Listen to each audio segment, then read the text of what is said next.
ഇയാളുടെ ഒരു പ്രേതകഥ കേൾക്കാം. ആളുടെ ടിക്ടോക്ക് ഐഡി ക്രിസ്റ്റി റോബിനറ്റ്. എനിക്കപ്പോൾ 8 വയസ്സായിരുന്നു. പാതിരാത്രി കണ്ണു തുറന്നു നോക്കിയപ്പോൾ എന്റെ ബെഡിന്റെ അറ്റത്ത് ഒരു ചെറിയ പെൺകുട്ടി നിൽക്കുന്നു. അവളുടെ മുടി ബ്ലോണ്ട് ആയിരുന്നു. ഒരു വെള്ള പിനഫോർ ഡ്രസ്സായിരുന്നു അവൾ ധരിച്ചിരുന്നത്. ആ കുട്ടി എന്നോട് അമ്മയെ ഒന്ന് പോയി നോക്ക്, അമ്മ ഇപ്പൊ ഓക്കെ അല്ല എന്ന് പറഞ്ഞു. ഇത് കണ്ട് പേടിച്ച് ഞാൻ റൂമിൽ നിന്ന് പുറത്തേക്ക് ഓടി. അപ്പോൾ കണ്ടത് സ്റ്റെപ്പിന്റെ ഏറ്റവും അറ്റത്ത് എന്റെ ബ്രദർ നിൽക്കുന്നു. ആ സമയത്ത് എന്റെ ബ്രദറിന് ഒരു 20 വയസ്സ് കാണും. ബ്രദർ എന്നോട് നീ എന്താ ഈ സമയത്ത് ഇവിടെ ചെയ്യുന്നതെന്ന് ചോദിച്ചു. അപ്പൊ ഞാൻ ഈ ചെറിയ കുട്ടിയെ കണ്ടെത്തും അവൾ എന്റെ അടുത്ത് പറഞ്ഞതും ബ്രദറിന്റെ അടുത്ത് പറഞ്ഞു. ബ്രദർ ആകെ ഷോക്കായി എന്നോടും പറഞ്ഞു. ഞാനും ആ സെയിം കുട്ടിയെ കണ്ടിട്ടാണ് പുറത്തേക്ക് വന്നത്.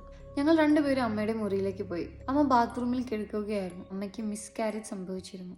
അതായത് ഈ ഗർഭം അലസിപ്പോവുക. ഞാനും ചേട്ടനും അമ്മയെ ഹോസ്പിറ്റലിൽ എത്തിച്ചു. ഡോക്ടർ പറഞ്ഞത് കൃത്യസമയത്ത് എത്തിച്ചില്ലായിരുന്നെങ്കിൽ അമ്മ മരിച്ചു പോയേനെ എന്ന്. വർഷങ്ങൾ കടന്നുപോയി. എന്റെ ചേട്ടൻ ഇപ്പോൾ ദൂരെയാണ് താമസം. ഈ ചേട്ടന്റെ കോൾ വന്നു. ചേട്ടൻ ചോദിച്ചു, നീ വീണ്ടും ആ കുട്ടിയെ സ്വപ്നത്തിൽ കണ്ടോ എന്ന്. ഞാനും കണ്ടു എന്ന് പറഞ്ഞു. സെയിം വാർണിംഗ് അമ്മയെ കുറിച്ച്. ഞാൻ അമ്മയെ നോക്കാൻ പോയി. അമ്മ അപ്പോൾ സൂയിസൈഡ് അറ്റംപ്റ്റ് നടത്തിയിരിക്കുകയായിരുന്നു. അപ്പോഴും കൃത്യസമയത്ത് ഹോസ്പിറ്റലിൽ എത്തിക്കാൻ സാധിച്ചു. ഇത് ഒരു ഗോസ്റ്റ് സ്റ്റോറിയാണോ അതോ ഏഞ്ചൽ സ്റ്റോറിയാണോ എന്ന് എനിക്കറിയില്ല.